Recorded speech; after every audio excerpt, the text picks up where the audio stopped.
Some of the moving parts are a bit squishy. The clasps for the legs aren't all as consistent. Can I put this here?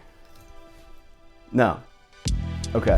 Yo, what's up, ding dongs? Today I'm gonna be doing two things. I'm going to be reviewing my old everyday primary tripod, the Vectra 3720, and then I'm going to be doing the first impressions of my newer something. I don't know. I think it's important to establish my background and what I use these tripods for.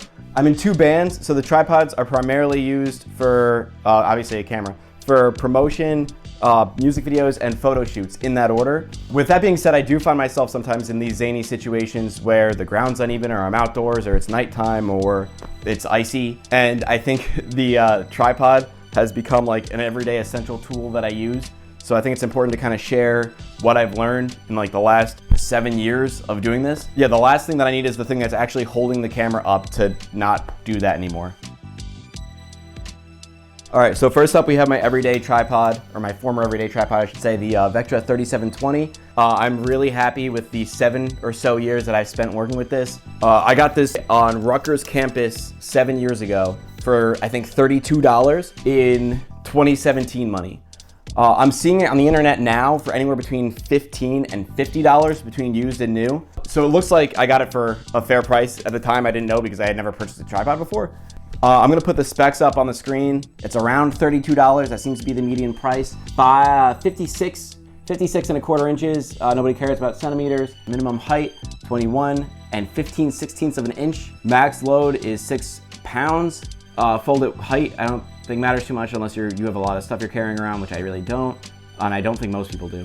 And the weight is 2 pounds, which is, again, not that heavy. Again, weight is a big thing that I noticed when I was doing this comparison that people really care about. Since I don't have too much gear that I'm bringing from one place to another, size and weight of the tripod when it's folded did not matter too much to me. So the pros of this thing are that it's decently lightweight. It's just tall enough to meet my needs. If you're at a show, if you're climbing up a mountain for a shoot, if you're running around a city, it doesn't have a huge profile. It's pretty easy to carry around or throw in a backpack. Another pro, I guess, is that the only time that this thing's ever fallen over when it was fully extended was my fault and not the tripod's fault. So if you want to cite that as a pro, sure.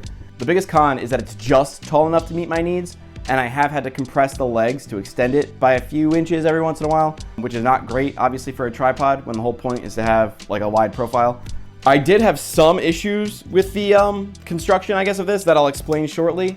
But besides that, it's held up really well. I'm, again, really satisfied with the amount of life that this thing has had for the price that it gave. It's definitely a value buy. If I have such a positive outlook on this tripod, why am I replacing it? So as for the build, it's just standard aluminum with plastic hardware. I did have some trouble with the build quality, I guess you could say, that I'll explain in a moment. But pretty much every knob, pitch, and gear has worked as expected and has met my needs pretty fairly. So if I have such a positive outlook on this tripod, why am I replacing it? Well, like I said a second ago, not everything has always worked as intended. One of the pins that holds the extension over here on the leg popped out a little over a year ago. And I had to replace that and kind of like find a solution to keep that back in place. It hasn't really stood the test of time without its own share of wear, but for being a 7-year-old tripod, I think that's more than I can ask of it. I tried a few things to replace that pin, but I ended up just tying a few rounds of fishing wire to it, and that's done more than enough to hold it in place. Although I am a little worried that the tension on it is going to snap that one day, and that's not something that I really want to worry about when I have an expensive piece of equipment being balanced on top of this thing. Besides that, it's been so far so good, and that's not even the reason that I'm replacing it. The actual reason is, unfortunately, I lost the quick release plate. That's pretty much the entire issue that I had. I don't know where it went. I lost the quick release plate. That's it. Because of that, I had to use a really small tripod that I usually save for like my GoPro for a photo shoot that I did for one of the bands. And when I was holding the tripod with the camera on it, my A7 III bounced right off onto the carpet. Fortunately, it's okay, but it was like that moment that I was like, okay, I'm not gonna wait to find my quick release plate. I'm gonna get another tripod. It's been almost a decade at this point, 7 years of this thing. You know, this can be the backup now and we can find another like everyday hitter. I got the other tripod like for real cheap at a flea market. It's tiny. It does the job for GoPros, for like really small, lightweight stuff, maybe a light or something, but definitely not for my primary camera. Lessons learned, you know? Now that I say that, this is the second time in this review that I've talked about dropping a camera and it being completely my fault. So if anybody out there has ever dropped their camera before, please let me know in the comments because I don't want to feel like an idiot. Thanks. So because of that fiasco, I ordered this. This is the Neewer SAB264, I think. This is the Neewer SAB264, or this is at least the case for it. Before we get into this, I have a screenshot up here. This is the page on Amazon that I ordered it from, and the color is just incorrect. I know that doesn't really matter that much, but it was really funny that I can clearly see with my own eyes that it's one color and Amazon is gaslighting me into believing that it's something else. So I appreciated that. The specs for this thing are up on the screen right now. This I got for $42, but as you saw before, it can fluctuate from like 42 to 48, I think. The Neewer was measured in centimeters, so I just did the conversions myself. I'm pretty sure they're correct. I double checked them.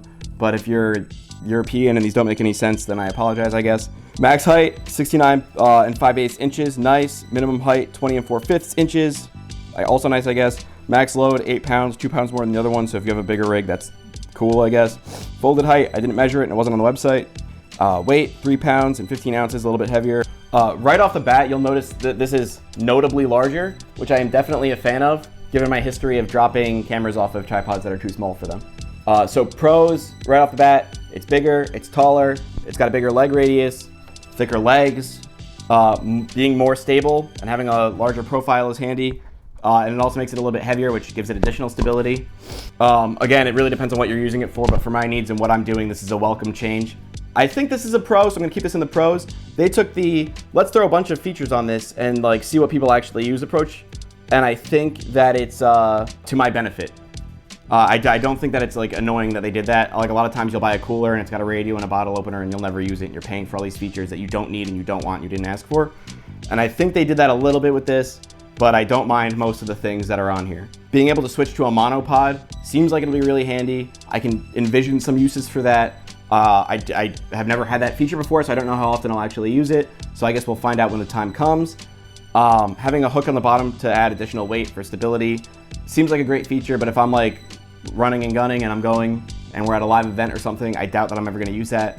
If I'm at a photo shoot and I'm at a really weird angle or in a smaller room, I don't know if I'm gonna use that. But a lot of the features here seem like they just make sense. So that's a welcome, I'm happy about that. The grasp underneath the quick release plate that you spin to lock it into the camera and the button for the locking mechanism for like the orientation locking are both plastic.